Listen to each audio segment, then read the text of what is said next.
First of all, I did not realize that, I thought Hungary or Hungarian language had some sort of root. So I've been like Googling, trying to practice some words, and then I use Google Translate just to get some, just to like try to, some basic greetings. I fail horribly. I can't even say hello appropriately.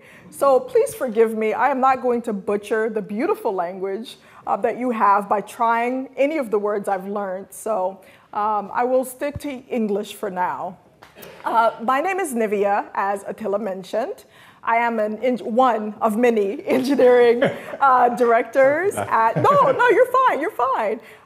One of many engineering directors at Spotify. The reason why I'm here today, I'm attending and speaking at CraftCon, of course, but Attila and I, when we were chatting, we realized that we both have a love and a passion for testing, test automation, quality. That is one of my backgrounds. Before I became an engineering leader, well, I guess testing is engineering, but before I became a director, I started out as a QA, as a test engineer and then a QA manager early in my career at Spotify. So I thought it could be interesting to have a chat, a conversation here. First of all, just a quick check. In the back, can you hear me okay? Okay, excellent. And how's my pace? Too slow, too fast so far, speaking-wise? All right, good. Thank you for that feedback. Cool. So I thought what could be interesting today is I can share with you a little bit more about my history and Spotify's evolution of quality, because I think it's a very interesting story. And maybe we can all share some learnings together. But I also think that I want to hear from you all. I want to hear what's going on in the community. I don't get out much these days between the pandemic and just work and crazy life. And I recently moved to a 6-acre farm. And so that's really isolated me. So I really don't get out. So I would love to hear from you. What are the things that are really happening? And I hope this could be a very nice community of conversations about what is top of mind for us. So with that said, I'll talk to you a little bit about Spotify's testing and first of all, another check before I dive right in. This is largely, like most of you, who are test engineers here? Okay, nice. Woo! Yeah! Is woo a thing? I said woo and nobody under. Oh, it's woo! Okay, yeah. Quality coaches, quality engineers, is that a thing? Okay, not very many. Esthets, a few. Okay. What up? As well. Yeah, what's up?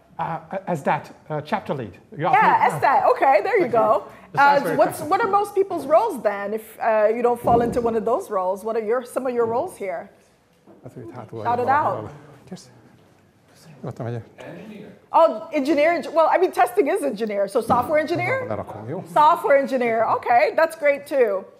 Okay, so maybe I'll tell you a little bit about the quality evolution, but knowing that this crowd is also largely software engineering, that's good because the conversation, or at least the evolution, I think it'll resonate and relate to some of your experiences. When I started at Spotify we were talking just a minute ago, Colin, I think it's 7 years now.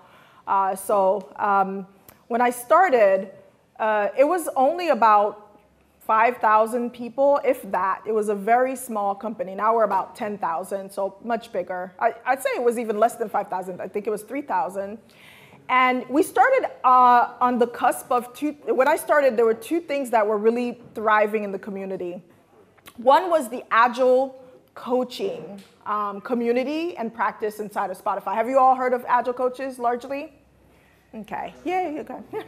I don't know that Spotify invented the term or the occupation. I think it was already a role. But what Spotify did is we codified it. We dedicated and invested in that agile coaching role. And what that meant is there were agile coaches embedded inside of teams working with leaders largely. So typically you would have, at the time we called them tribes, but you would have tribes, which are just basically departments. And inside of those, we had cross-functional team members. We had managers, of course, but we had cross-functional team members in product, engineering, quality, product, I said that already, or design and insights. And the Agile coaches would embed inside of those organizations and work with those teams on healthy practices. So a lot of that was recorded in Heinrich Neinberg's video. I'm sure, have you all seen or heard about those videos when they first came out? But basically, it chronicled Spotify's engineering culture. So that got us a lot of good press. It also got us a lot of popularity. And when I joined, I actually joined as an Agile coach because it was a great opportunity to, as an engineer and test engineering practitioner, it was a good opportunity to influence and guide and support teams at the time. So it was super helpful as a role to get in there and help instill good practices. Given my test engineering background, so just really quickly on my background, long ago in early 2000s, I started out as a web developer way before web and front end got so complicated with frameworks. I was a plain HTML, JavaScript, CSS kind of girl. It used to be very simple. We were all webmasters, and it was very lucrative if you could spell HTML. It was a wonderful time.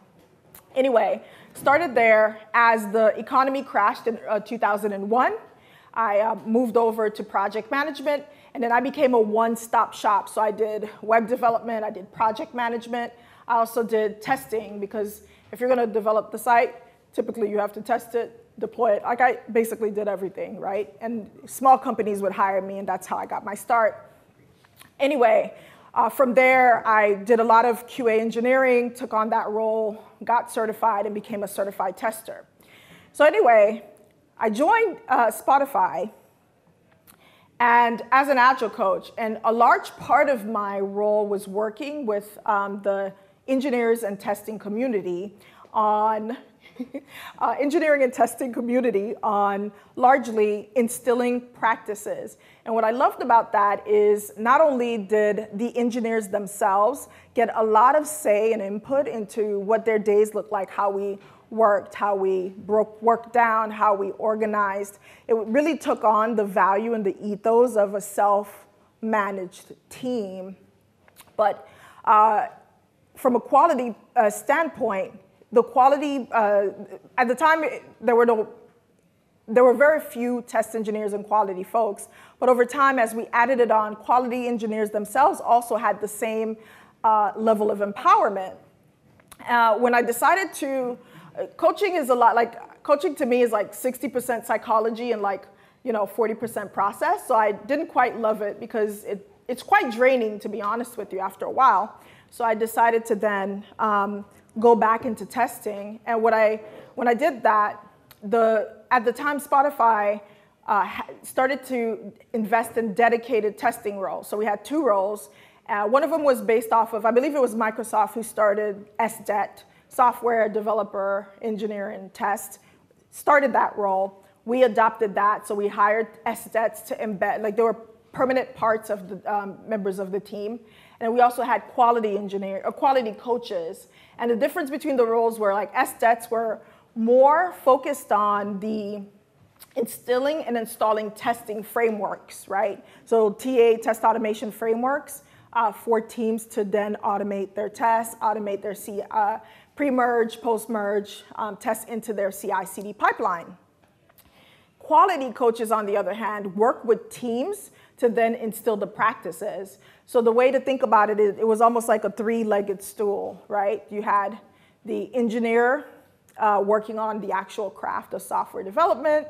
Then you had a test engineer working on the infrastructure, the testing infrastructure, and then you had the QA coach working on the quality practices. And then you might also have an Agile coach to sort of help support the thing end to end and help support leadership. So that's sort of what it looked like for a long time. But then we started to notice a little bit of a backlash. And what I mean by that is over time, we started to notice that both inside and outside of Spotify, there was more of an ethos of how do we stop assigning specific roles to individuals and move more towards how engineers can then adopt the right values and become testers themselves. And so that was an interesting journey that I thought might be good to discuss as well. In other words, the transition from, as an engineer, I had a testing partner, I had a quality coach potentially, and I could rely on them and work with them. I might still be the one to either execute manual tests, write my own unit tests, of course, but when it comes to things like integration testing, when it comes to things like end-to-end testing, I could have a partner with me both on the processes and the practices. But then we moved away from that, and it became, how do we help engineers, maybe empower engineers, to then take that on themselves? I'm not sure if anybody else, like, how many of you today write your own test, execute your own tests, do your own manual testing? Pretty much all of you, right? Okay. So that, I would love to, for those who talk about it, I would love to hear more about where you've learned to make, where basically you've learned to make sure that ultimately you're practicing things that help you separate sometimes your role as an engineer from your role as a quality practitioner, because that became a very interesting learning point for us as well. Anyway, I don't want to spend the whole time talking.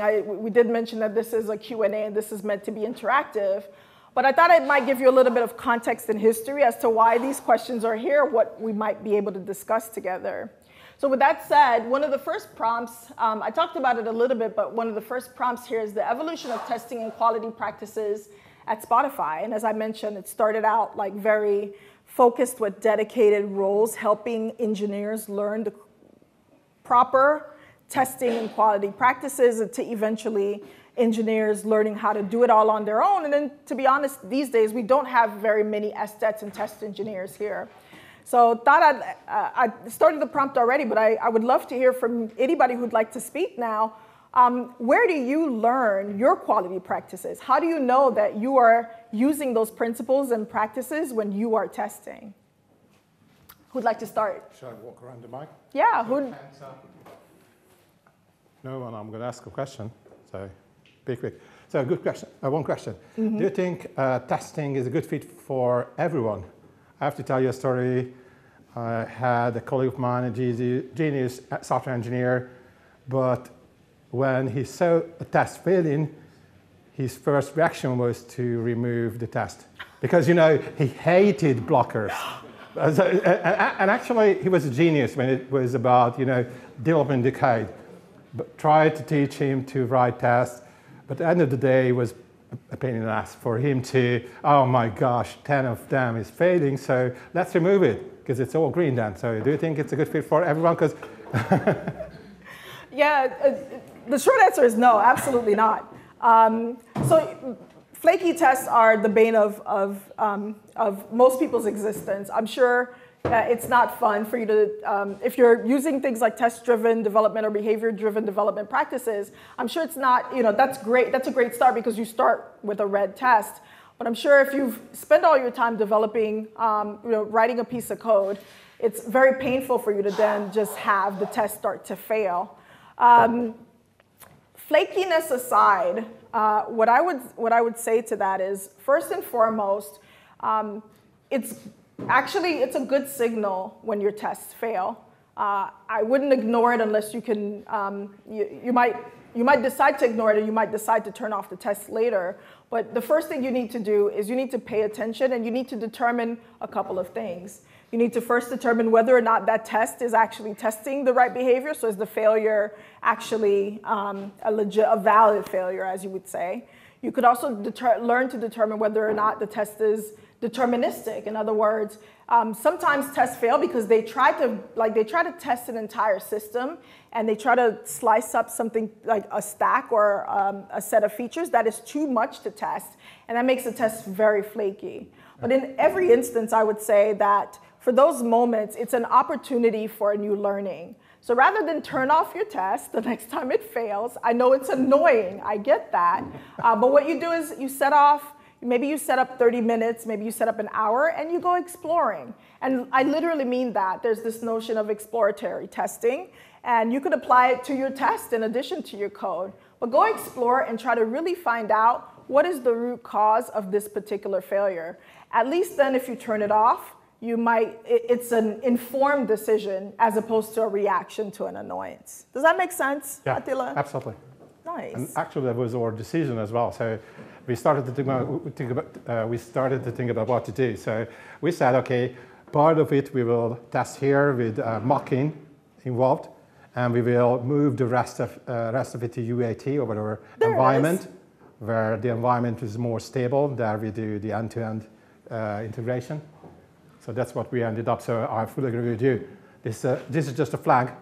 You need to make a decision, not necessarily to remove it. My colleague was pretty lazy, actually. Wanted to get rid of it. Luckily, we just caught him in the act. Okay, who else have a question? I'm going to walk around, so you have to ask the questions. Okay, you. Thank you. I'm Ipatios, by the way. I'm sorry, say it again? Ipatios. Ipati. It's a difficult Greek name to pronounce. Greek. Let's move on. I have a question about the change of quality coaches to the environment of the engineers, right? Because in the past, I also worked with a quality assurance engineer, and it was very easy for me because I was focusing more on writing unit tests, and the quality engineer was focusing on end-to-end testing, manual testing, and this was pretty much speeding up the development process. Now, I can imagine that something similar happened to Spotify, and I wanted to ask, how did the developer accept this new change? How did they react to that? I think that's a great question. Yeah, the short answer is it took a while. What was happening, I think what started the change was this notion that engineers don't care about testing. And we know that's not true, right? All of you love testing, right? Right? Okay, well, two of you. That's a start. But there's this perception, I think this misperception that people were throwing the code and throwing the quality over the fence. People, engineers, were not taking the time to think through, because when you write a test, it's almost like you almost have to write with the end in mind. And so when you jump right to coding, sometimes I feel like that misses an opportunity for you to be deliberate about each line of code you write. Remember, one of the Agile principles is about the art of the, I'm going to butcher the quote, but basically the art of the work not done. And that's what that means is code is expensive, as you know. Code is fragile, code rots, code changes based on context. So when you don't write a line of code, that actually might be the best action you can take. And so the idea was like testers can really help you by forcing you to think through the very end of the journey. That way you can be very efficient about the tests you do write. Then there became the perception that this is not what was happening. What was happening is instead that engineers were furiously producing code. And sure, there might be unit tests, not always, but like there might be unit tests, and then they would throw it over the fence to an engineer, quality engineer, test engineer, and that quality engineer then it would be a bit of a contentious relationship, right? Because now the test engineer, the quality person, is just trying to break your code that you took all this time and quality to write. And they would find issues, and then it became a whole dynamic that was very unfair, I would say, to the team ultimately, to both quality and software engineers. So that was the perception that prompted the change. To your question about how did the engineers perceive it, I would say at first they saw it as yet another thing. My God, I'm thinking of I'm probably writing pseudocode. I now have to write stories and interact with people. I have to write the code. I have to write unit tests. I have to think about like my deployment pipeline. I have to think about my infrastructure. This is just one more thing. I'm so tired as a software engineer. That was the perception. I think what we did right is that to try to help head off that perception, we had the quality coaches and the test engineers really help embed with the team and teach them our jobs and teach them the ways to just put in small practices throughout the engineer software development process. That way it didn't feel like a whole big burden at once. Like, it didn't feel like you had to get out and learn 20 new skills. Maybe you just had to learn a little bit more about, okay, how do I think, like, how do I test, how do I think about boundaries? How do I think about code boundaries? How do I think about system boundaries? And how would I test across those boundaries? That is a smaller unit of skill than trying to learn and do an entire testing practice. Does that help? Does that answer? Yeah. Amazing. Thank you for your question. What others? I mean, if you're a software engineer, I don't have to keep talking about tests either. I can talk about anything. This is an AMA. I mean, you can ask me about my flight here. I don't mind. Okay. Okay, who else? Who else? You're smiling, Peter. Any questions? Yeah, you have. Sorry about that. Well, I'm always trying to involve others. Currently I'm a tester. Actually, I'm the only one on the project. Let's clap. Please, everybody, we're clapping for you. It's hard. It's hard to be an only person. Go ahead. So there are several developer guys, obviously, product owners, project managers, and I was always trying to explain them the value of testing, the early involvement, and so on and so forth. And they're like, every time I show the diagrams and then I show the reports, the metrics, like how many bugs we have introduced again and again after new features, they just keep coming back. And thank God we have I have automated most of the cases. but anyways, I was wondering if you have any tips. Like, my approach was like, okay, let's follow the test process, first of all, and I tried to involve them early as possible. So I started to write clear conditions before the test case implementation. Yeah. And I asked them, like, please review, what do you think, where should I have more coverage, and so on. And later on, I felt they are like, this would be okay, I think. Like, this is fine, this is fine. Leave me alone, let me go. And I know that they kind of like that they're involved in the process, but they are not so engaged. Yeah. And I don't really see where I can, involve them a bit more. Do you have any tips for issues like this? Yes. I understand. Well, I think this is a good opportunity because you're not a room full of mostly engineers, so I think you need to make friends here and ask them too. But I'll try to give you my perspective. I think what happens is, as you know, oftentimes by the time it gets to engineering, the work is already on a ticking clock, right? There's never been a scenario where an engineer gets involved and it's like, take all the time you want. We won't deploy this until you are ready. That's never happened in my 22 years of tech. So that means we're all already under pressure. And what happens is, very rarely do other folks, non-engineering development teams, realize that. They think that as soon as the engineer touches the code, the moment of productivity starts right then and there. So they're not building in the time that we are learning, like we're downloading information, we're learning context, we're experimenting. They're not taking those into consideration. And I do think a lot of the pressure falls on the software engineer to then, like that sounds about right? You would agree with that statement. Like it all falls on the software engineer, and we're already like, okay, I gave it to you, go. You got 2 days, let's get the story out. It's fine, estimate the task, it's 3 points, go. Like that kind of pressure is terrible for everyone. So I think part of that is why it's hard to engage when there's, when it feels like you have to hurry and produce. I think the things that could be helpful in those scenarios is involve yourself as early, you already said that, but like involve yourself as early as possible and then partner with and act as almost like an ally to the software engineer. Both myself and my teams, one of the reasons why I enjoyed working with us is they would actually look at us to help them download context. Oftentimes, the product managers are really, really focused on the business outcomes. The tester is asking questions almost like a UX person might, right? And so our software engineers learn to rely on our quality folks to ask questions that will actually get them a better and deeper understanding ultimately of the domain and of the problem.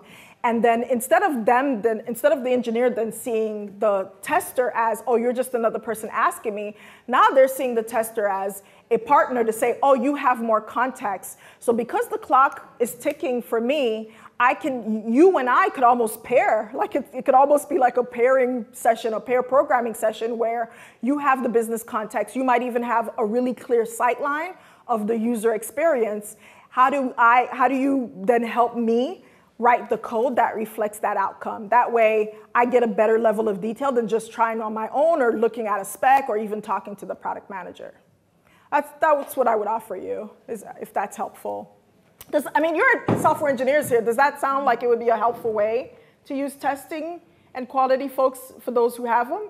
Or even if you don't have quality people, I wonder from you as software engineers, how much time do you get to really sit down and think about the problem space before you have to start typing on the keyboard? Is that minutes? Is that days? What was that? Depends on the problem. Depends on the problem.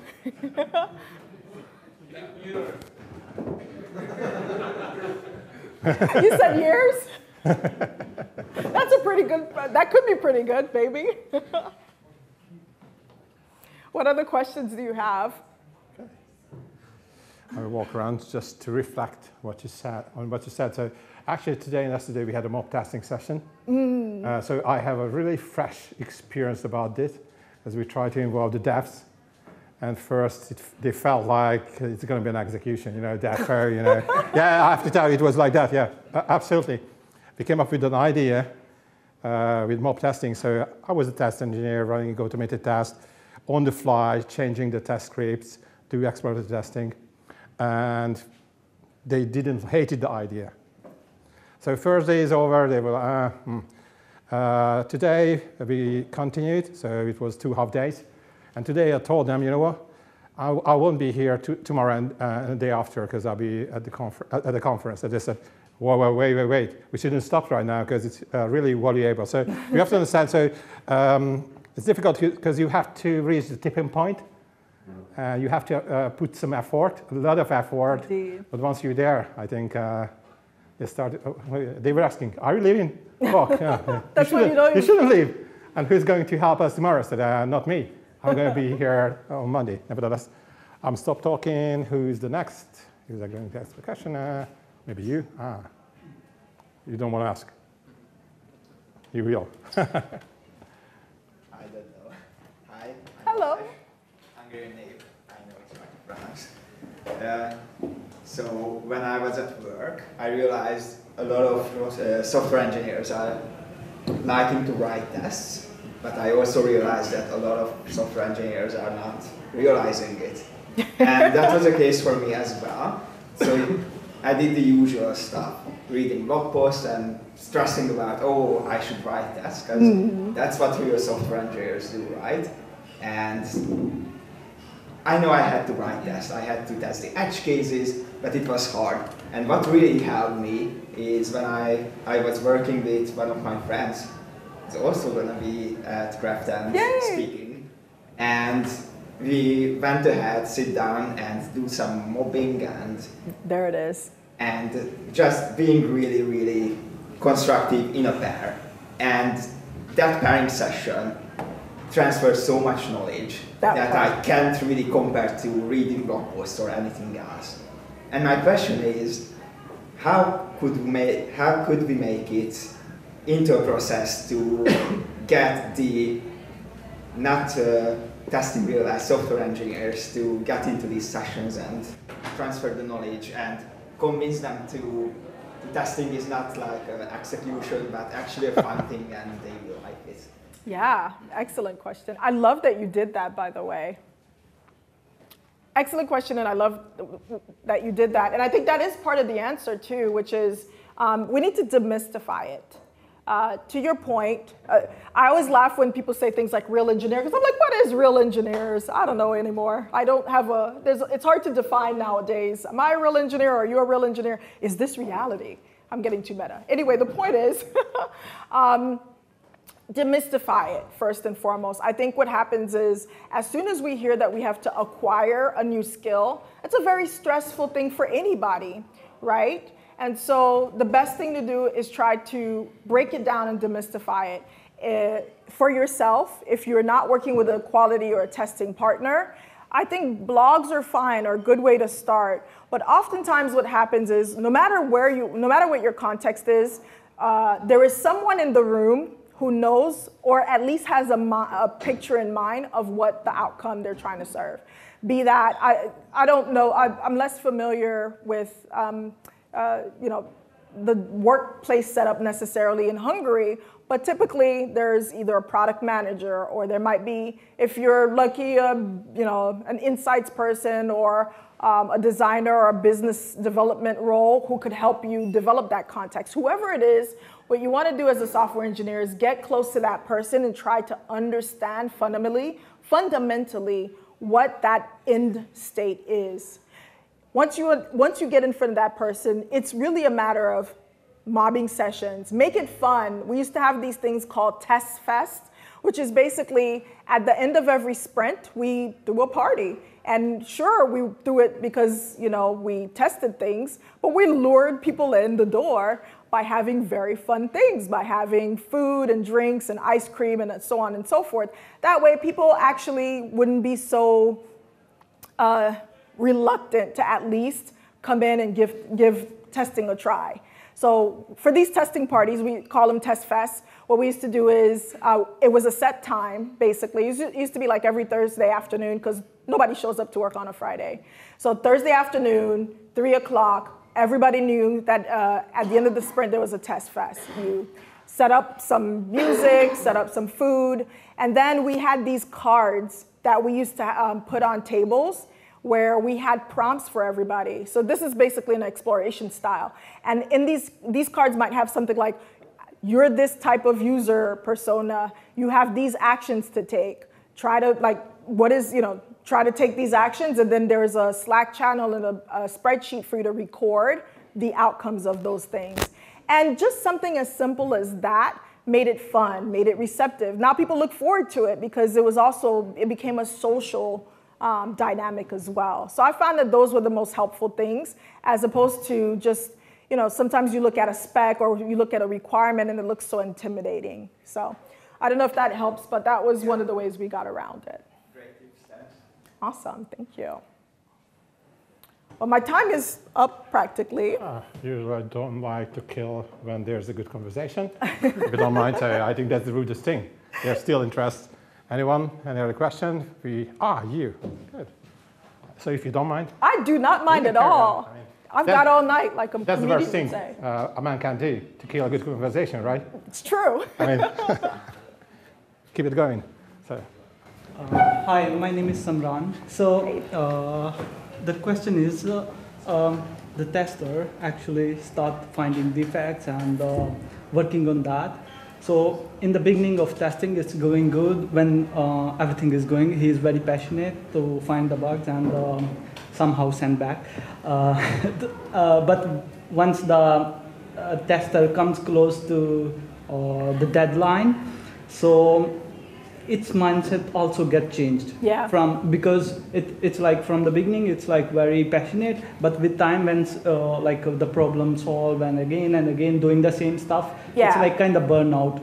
And that mindset changed from finding bugs to making it somehow possible to just release the product. So how this can be controlled, or what's the strategy do you think is perfect? Thanks. Yeah, I think that's an excellent point. Burnout is real. It's my talk at CraftCon is actually about the fact that 2023 is just like the 4th episode of 2020, and we're all just tired of it. And so I can imagine that, especially if you're an only person doing a task, the burnout actually gets compounded. So what I've found to be helpful in those situations is sharing the burden. And that's the other thing I think that Spotify did really well in this transition from testing as a role to testing as a shared responsibility, is making sure that people don't become the onlys.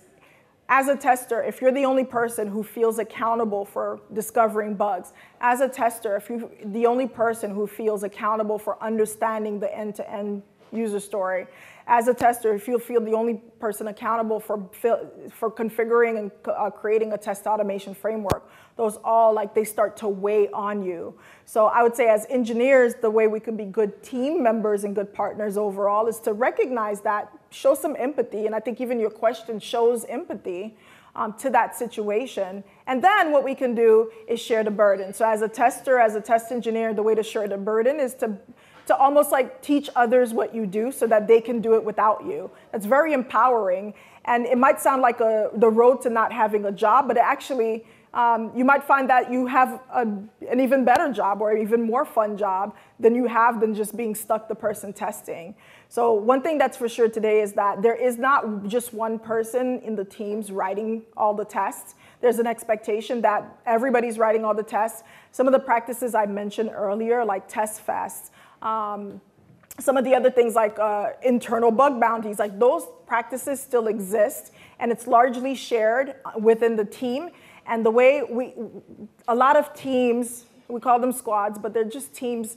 A lot of teams actually at the start of their ways of working, at the start of forming together or coming together on an initiative, they will have explicit ways of working that sort of talks about these things. How do we want to, as a team, how do we want to handle quality? As a team, what is our principle? What is our philosophy about testing? Like, we want those teams to feel empowered to write those principles and then I'll call them contracts, but to write those contracts with themselves and each other. That way you can hold yourselves and accountable on each other, and it's now not just one person's burden. Does that sound helpful, potentially? Awesome. Cool. Shall we check the next topic? So just reflecting to what you said. So it feels to me that you're trying to say that gamification is good. Absolutely. To build up the trust, engagement with the other folks like devs, between testers and devs. Absolutely. Because we were talking about test fast, it feels like gamification. Absolutely. Have some fun together, forget about it's work, it's not work, it's fun. And once you start enjoying, so I think we had a question, how to get them involved, make it fun. Exactly. Show them the value, right? Exactly. Yeah, I gamify everything. I gamify waking up because that's really hard to do in the morning. I gamify what to wear. I try to think creatively and automate that a little bit. So definitely on gamification. Yeah, I think I covered some others, but career path for testing and quality professional. I guess since this is majority software engineer, I'll talk a little bit about the career paths of engineering in general. And more specifically at what it looks a little bit like in my area. So now that I'm an engineering director, I have multiple functions in my teams. When we have testers, I have testers in my team.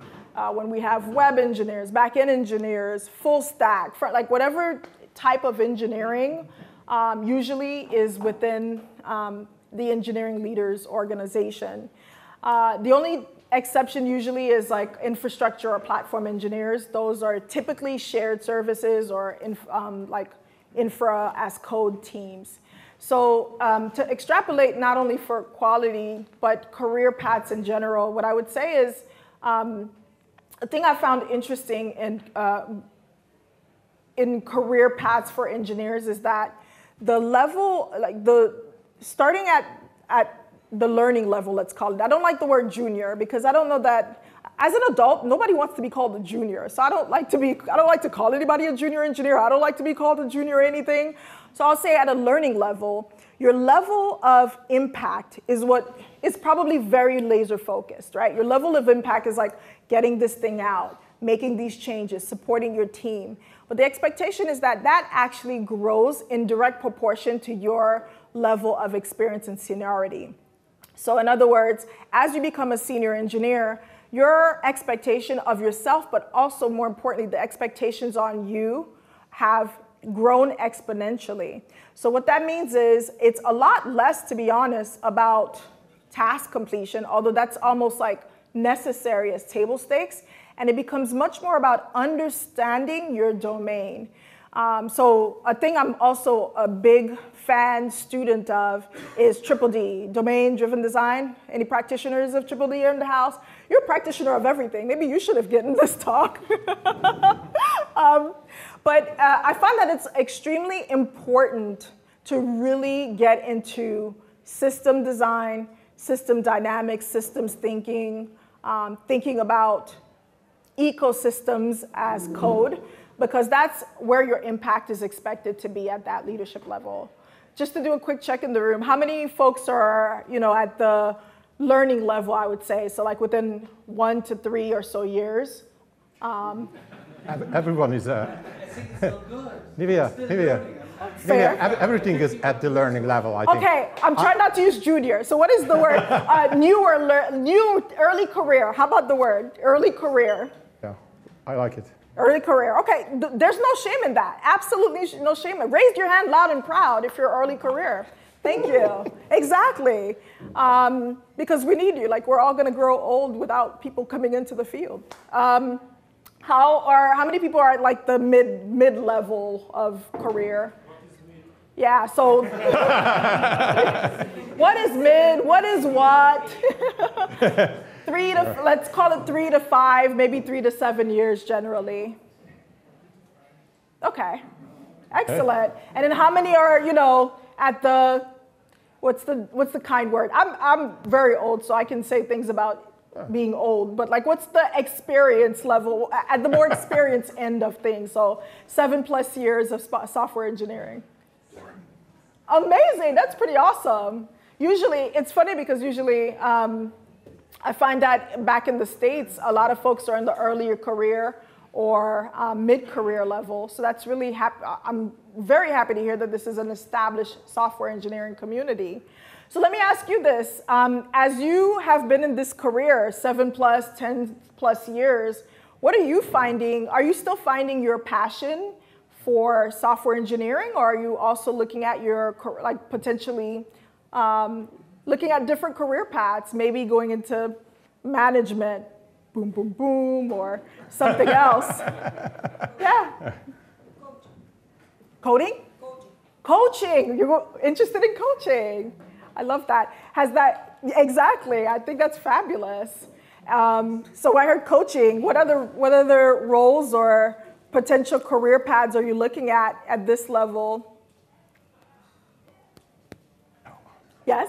I wanted to be something like QA manager, so my influence would be bigger, but I cannot step this in. You cannot, oh, it's hard to make the change? Yeah, because management is a whole other track when you think about it. And that's why I was asking my question, really.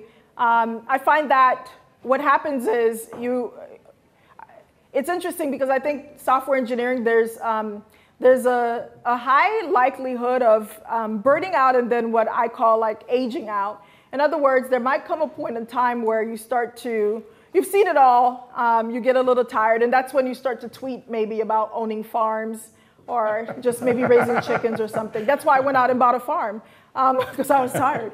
So I think it's important to either, if you still have a lot of learning, which we all should, but like a lot of learning and excitement about the craft, I think it's important to mentor and teach others. I think that's the best way to stay excited. Yeah, exactly, right? I love your t-shirt, by the way. But I think it's one of the best ways. And I wonder if that's why you're thinking about coaching, because exactly, at the end of the day, every project might start to look the same. The problems haven't really necessarily changed. I don't think there's that many new things. Like, there might be new things in the world, but when it comes to software engineering, I don't think there's that many new things. But there are a lot of new minds. And I think it's very important for those new minds to have exposure to people who have seen these cycles and these problems before, and it's also very rewarding, very fulfilling. That's where I get my excitement nowadays, because as a director, they keep me far, far away from the code, probably for good reasons. And so they don't want me in there. I haven't written production code in 10 years. You don't want me. But I think but the opportunity to do a lot of mentorship. So there's a lot of programs. We have fellowship programs at Spotify. We have a lot of like,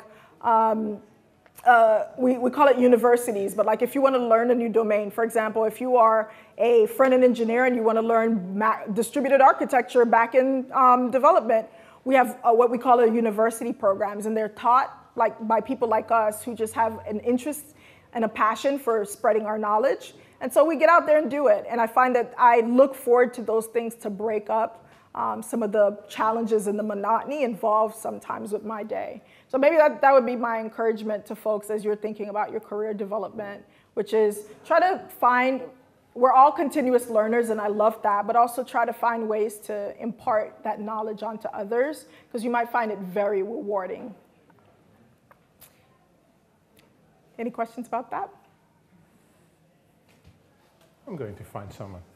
I'm pretty sure. Okay. That's fine. It's a quiet group, but that's fine. You might fine. be the next one. Because I wanted to ask so someone will ask a question. I will ask you, maybe. You want it? No, you will. Okay. That's it? No, we're good. We're good. Yoshi?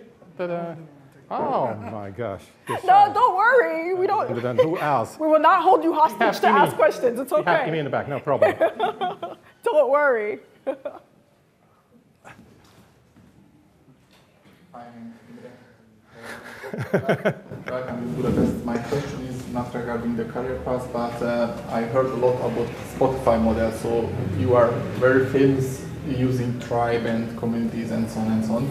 But I heard you didn't use anymore, and yes. You have different models. So can you say some word about your new model and new organizational structure?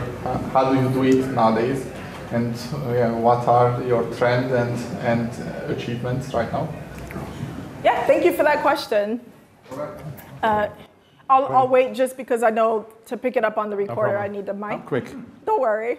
We're getting your steps in today.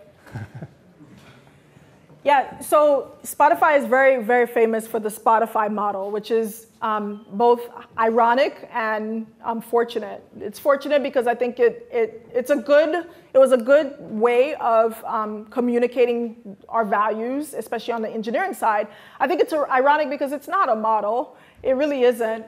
It was a set of practices that many of us grew organically that then got picked up by the big Agile industry. I'm not trying to throw shade at Agile, but I do think the industry picked it up and tried to turn it into a repeatable model applicable anywhere. And whenever you do that, remember, abstractions are just that, abstractions, right? Models are just that, they're models. They're meant to be learning tools, not hard guides and rules.